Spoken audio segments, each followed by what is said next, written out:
నమస్కారం అందరికీ నమస్కారం. భారతదేశం అనేది ఒక పవిత్రమైన నేల. ఇక్కడ ఆడవారిని పూజించే సంస్కారం ఉంది. ప్రతి ఒక్కరు కూడా ఆడవాళ్లకు తన సొంత తల్లి మాదిరి చల్లి మాదిరి చూసుకొని ఎంతో ఆప్యాయంగా ఎంతో ప్రేమతో ఎంతో మంచిగా చూసుకునే నేల ఇది. ఇట్లా నేలలో ఎట్లా ఋషులు మహర్షులు దేవతలు అందరూ తిరిగిండే నేల ఇది.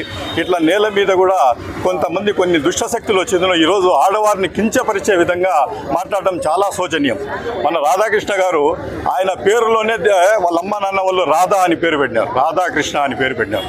అంటే మీరు నిజంగానే ఎంత లేడీస్ను గౌరవించాలా, ఎంత ఇదిగా చేయాలా అట్లాంటిది పోయి మీరు ఛానల్స్ పెట్టేసుకొని ఈరోజు లేడీస్ను చాలా కించపరిచే విధంగా మాట్లాడడం, అదేదో ప్రోగ్రాం పెట్టేసి ఆ ప్రోగ్రాంలో కూడా చాలా కించపరిచే విధంగా మాట్లాడడం చాలా బాధాకరమైన విషయం.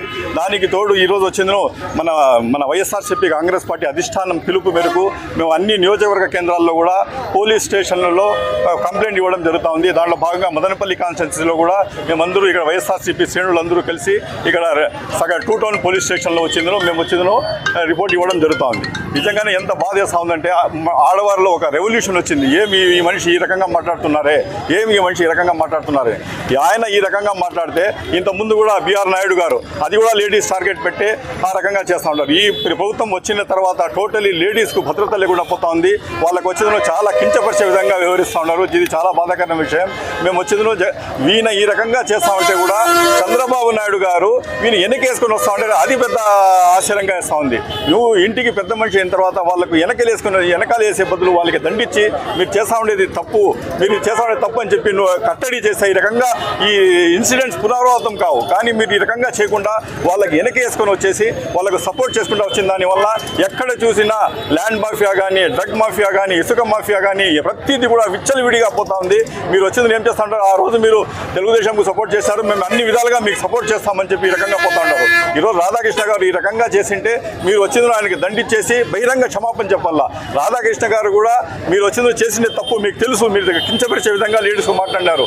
ఈరోజు మీ ఇగో మీకు అడ్డపడతా ఉంది. ఇగో ఎప్పటికీ మీరు అడ్డం రాదు. మీరు ఖచ్చితంగా తప్పు చేస్తే ప్రతి మనిషి కూడా తప్పు చేస్తాడు. కానీ ఇగోను మనం విస్మరించేసి ఖచ్చితంగా మనం తప్పు చేస్తుంటే బహిరంగంగా క్షమాపణ చెప్పినంత మాత్రం మనం చిన్నగా అయిపోము. మీరు ఖచ్చితంగా వచ్చేందులో బహిరంగంగా 100% ప్రజల ముందుకు వచ్చేసి మీరు చేసిన తప్పుకు క్షమాపణ చెప్పేసి మీరు ఇది చేసుకోవాలా. లేని పక్షంలో వైఎస్ఆర్ కాంగ్రెస్ పార్టీ 100% దీనికి ఉధృతం చేస్తాము. మీరు చేసిండే ప్రతిదీ కూడా ఇది చేస్తాం. అది కాకుండా మీ పేపర్ను కూడా మేము అదే అప్పీల్ చేస్తున్నాం ప్రజలకందరికీ. ఈ రకంగా మహిళలకు గౌరవం ఇవ్వని ఈ పేపర్ను కూడా మీరు టోటలీ బహిష్కరించండి, ఛానల్ని కూడా బహిష్కరించాలని కూడా పిలిపిస్తున్నాం. ఈ రకంగా చేయడం చాలా శోచనీయం. మీరు వచ్చేందులో చాలా బాధాకరమైన విషయం. మేము ఈరోజు కూడా మీకు ఫైనల్లీ మేము మళ్ళా మీకు డిమాండ్ చేస్తున్నాం. ఖచ్చితంగా మీరు వచ్చేందులో బహిరంగంగా వచ్చి క్షమాపణ చెప్పండి. మీరు వచ్చి మామూలు చెప్పి